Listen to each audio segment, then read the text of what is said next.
আচ্ছা, মিক্সড মিডিয়ায় তোমাদের প্রত্যেককেই স্বাগত। আজকে তোমরা যারা নার্সিং ক্যান্ডিডেট আছো, যারা নার্সিং কোর্স করবে বা তোমরা নার্সিং এই যে ডব্লিউবি এইচআরবি গ্রেড টুতে জব পেলে এবং তোমরা যারা গ্রেড টুর জব পেলে না, সকলের জন্য তোমাদের কিছু গুরুত্বপূর্ণ বিষয় আজকে এই ভিডিওর মাধ্যমে আলোচনা করব। পাশাপাশি তোমাদের যে অন্যান্য নতুন নিয়োগ যে হচ্ছে সেই বিষয়গুলো সম্পর্কে আলোচনা বা ইনফরমেশান, পাশাপাশি তোমাদের প্রস্তুতি, সমস্ত কিছু মিলেই আজকের এই ভিডিও। অবশ্যই আমি বলবো প্রত্যেকটা নার্সিং ক্যান্ডিডেট তোমরা ভিডিওটা দেখবে, আশা করি ভালো লাগবে এবং ইনফরমেটিভ সেটা তো হচ্ছেই, এবং পাশাপাশি অন্যান্য অনেক বিষয় আছে। তো অবশ্যই একটু প্রত্যেকটা গ্রুপে তোমরা ভিডিওটা শেয়ার করবে।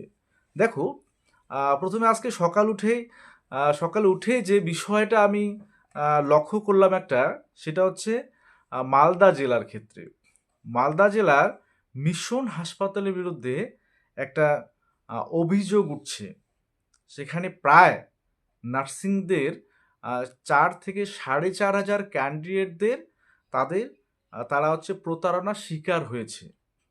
তো খবরটা সকালে দেখেই সত্যি মনটা ভারাক্রান্ত হয়ে গেল। কারণ নার্সিং রিলেটেড বিষয়গুলো নিয়ে যেহেতু আমি কাজ করি বা আমার এই চ্যানেলটা তোমাদের জন্যই।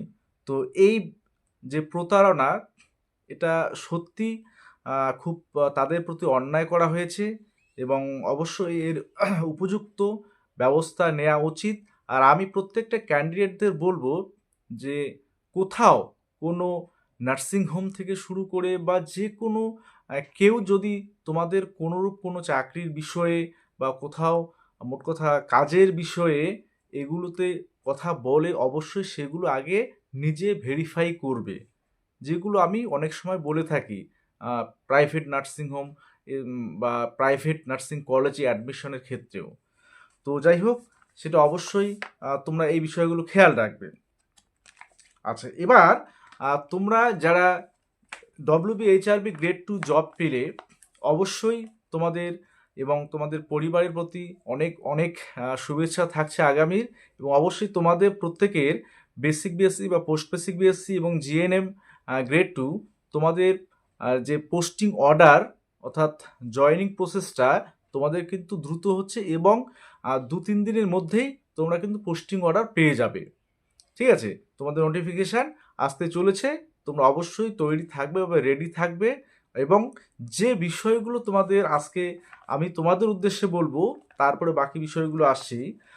তোমাদের বলবো যে তোমরা যারা অলরেডি সিলেক্টেড হয়েছো, তোমাদের যে বাকি যে এক্সামগুলো বলতে যে কন্ট্রাকচুয়াল সিএইচও বা অন্যান্য যে বিষয়গুলো আছে, যেগুলো বিভিন্ন ডিস্ট্রিক্টে চলছে, সেগুলোতে না যাওয়াই বেটার। কারণ যারা জব পায়নি, কারণ ক্যান্ডিডেট তো প্রচুর পরিমাণ, হ্যাঁ, প্রায় ৫০-৬০ হাজার জন ক্যান্ডিডেট, তার মধ্যে তোমরা ৫,০০০-এর মতো জব পেলে। তো বাকি অনেকেই এখনও আছে যারা মোট কথা গ্রেড টুতে সিলেক্ট হয়নি, কারণ যেহেতু ইন্টারভিউতে ডাকার যে রেশিওটা অনেকটাই বেশি, ২.৫ গুণ প্রার্থী। তো অনেকেই বাদ পড়েছে, কোথাও পয়েন্টের জন্য কেউ প্যানেল থেকে ছিটকে গেছে। তো এগুলো সত্যি খারাপ তো লাগছেই। পাশাপাশি তোমাদের সেজন্য এটাই বলবো যে সিএইচওর এক্সামগুলোতে বা ইন্টারভিউগুলোতে বা অন্যান্য যেসব স্টাফ নার্সের কন্ট্রাকচুয়াল বেসিসে ন্যাশনাল হেলথ মিশন, আরবান মিশনে যেগুলো হচ্ছে, আর সেগুলোতে তোমরা মানে মোট কথা না গেলেই ভালো। তাদের ক্ষেত্রে তোমার একটু সুবিধা হবে। অবশ্যই এটা আমার ব্যক্তিগত অনুরোধ তাদের তরফ থেকে। ওকে। আচ্ছা, অবশ্যই তোমাদের জয়নিং তো হচ্ছেই ভোটের আগেই। এবার আমি তোমাদের কয়েকটা বিষয় বলবো। অ্যাকচুয়ালি বিবেকানন্দের কিছু বাণী, যেগুলো অবশ্যই মেনে চলা, আমি বলবো প্রত্যেকটা ক্যান্ডিডেটদের ক্ষেত্রেই এই বিষয়টা মেনে চলা অবশ্যই দরকার। যেমন তিনি বলেছিলেন, স্বামীজি, যারা তোমায় সাহায্য করেছে তাদের কখনো ভুলে যেও না। এটা তোমাদের পরিবারের ক্ষেত্রে হতে পারে, কারণ তোমাদের সফলতার পিছনে তোমাদের পরিবারের অবদান সবার আগে। তো অবশ্যই বাবা মা, দাদা দিদি যারাই থাকুক না কেন, অবশ্যই তাদের কথা মনে রাখতে হবে।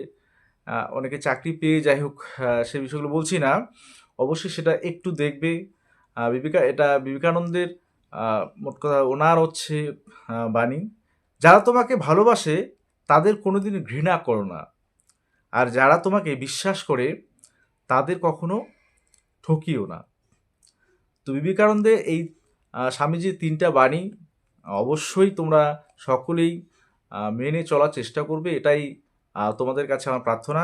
এবং বাকি তোমরা যারা আছো, যারা সুযোগ পাওনি, তোমাদের কথা আমি বলি যে অবশ্যই ভেঙে পড়লে চলবে না। সেক্ষেত্রে অবশ্যই যে বিষয়গুলো তোমরা খেয়াল রাখবে যে অনেক নতুন রিক্রুটমেন্ট সেগুলো কিন্তু হচ্ছে, যেমন প্রত্যেকটা জেলার ক্ষেত্রে সিএইচএ স্টাফ নার্স রিক্রুটমেন্ট যেগুলো, তো সেগুলোতে পার্টিসিপেট অবশ্যই করবে।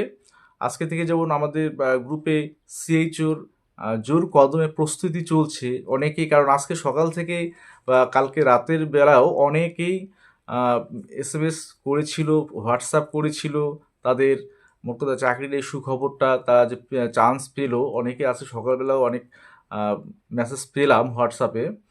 তো যাই হোক, অনেক ভালো লাগলো।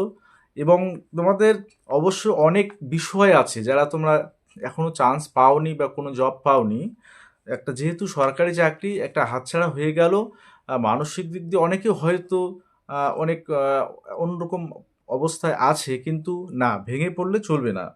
তো একটা কথা, সেখানে আমি স্বামীজির বিষয়গুলোই বলবো, কারণ কিছুদিন আগেই বেলুড় মঠ থেকে আমিও এসছি। ওখানকার পরিবেশ, স্বামীজির আদর্শ এবং তার চিন্তাধারা সমস্ত কিছু অবশ্যই তোমাদের এগুলো জানা আছে। এবং সেখান থেকে এই স্বামীজির যে পাওয়ার অফ দ্য মাইন্ড, এটা যেমন ছোট্ট একটা স্বামীজির বই, এটা সম্ভবত 1900 সালে এটা হচ্ছে পাবলিশড হয়েছিল জানুয়ারির দিকে। তো এটা তোমরা অবশ্যই দেখতে পারো। হ্যাঁ, আমি যেমন এটাও কিনে নিয়ে এসেছি। তো ওনার আদর্শ বা ওনার এই যে কেউ যদি হতাশ হয়ে পড়ে, সেটা অবশ্যই সে বিষয়টা হতাশ হওয়ার কিছু নেই। কেন নেই? স্বামীজি বলেছিলেন যে যদি কেউ চলার পথে কোনো বাধা সে না পায়, তাহলে ভাববে তুমি ভুল পথে যাচ্ছ। স্বামীজির কথায় যে সারাদিন চলার পথে যদি কোনো সমস্যার সম্মুখীন তুমি না হও, তাহলে বুঝবে তুমি ভুল পথে চলেছ। এবং তিনি আরও বলেছেন, ওঠো, জাগো, এবং লক্ষ্যে না পৌঁছানো পর্যন্ত থেমো না। তো এগুলো ওনার কথা। এবার যেমন উঁচুতে উঠতে হলে তোমরা ভেতরের অহংকারকে বাইরে টেনে বের করো এবং হালকা হও, কারণ তারাই উপরে উঠতে পারে যারা হালকা হয়। এগুলো স্বামীজির বাণী। এবং আমি মনে প্রাণে যেমন স্বামীজির বিভিন্ন বিষয় বা বিভিন্ন তার গ্রন্থ বা বিভিন্ন বাণীগুলো, এগুলো যেমন মোটামুটি আমি দেখি বা বিভিন্ন সময় সেগুলো পড়ি, তো অবশ্যই অনেকটা মনকে শান্ত রাখে। কারণ দেখো, সরকারি চাকরি যে সব সময় সবাই পাবে একটা সরকারি চাকরি, কারণ 5,000 সিট এবং তোমাদের ক্যান্ডিডেট 7,500, এটা বাস্তব কথা, অনেকেই বাদ যাবে। তো বাস্তবটাকে মেনে নিতেই হবে। তো সেক্ষেত্রে অন্যান্য যে এক্সামগুলো আছে সিএইচও, এগুলোর জন্য তোমরা জোর কদমে প্রস্তুতি নেবে। পাশাপাশি তোমাদের আরআরবির নতুন করে আবার কিন্তু নিয়োগ পদ্ধতি অর্থাৎ নিয়োগ রিক্রুটমেন্টের নোটিশ আসছে বা আসতে চলেছে, এবং সেটা ভোটের ঠিক পরে সেগুলোতে অ্যাপ্লাই করবে। নটসেট 10 সেগুলোতে অ্যাপ্লাই করবে যারা বিএসসি আছো। তো অনেক কিছু বিষয় আছে। এবং গ্রেড 2 পরবর্তী রিক্রুটমেন্ট ভোটের পরের দিকেই, অর্থাৎ ভোট শেষ হলে তার পরের দিকে যদি রিক্রুটমেন্ট আসে, তার প্রস্তুতিও তোমার আগাম নিতে হবে মোট কথা। তো এগুলো অবশ্যই করতে হবে। যেটা কবির ভাষায়, অর্থাৎ ভেঙে পড়লে চলবে না। কবির ভাষায় যদি বলি, সহায় মন না যদি জোটে নিজের বল না জানো টোটে, সংসারেতে ঘটিলে ক্ষতি, লোভিতে শুধু বঞ্চনা, নিজের মনে না যেন মানিক হয়। তো এই কথাগুলোই তোমাদের উদ্দেশ্যে বলবো। অবশ্যই প্রত্যেকে ভালো থাকবে, সুস্থ থাকবে। অবশ্যই সকলের প্রতি শুভেচ্ছা রইল আগামীর, এবং কেউ হতাশ হয়ে পড়বে না। ঠিক আছে?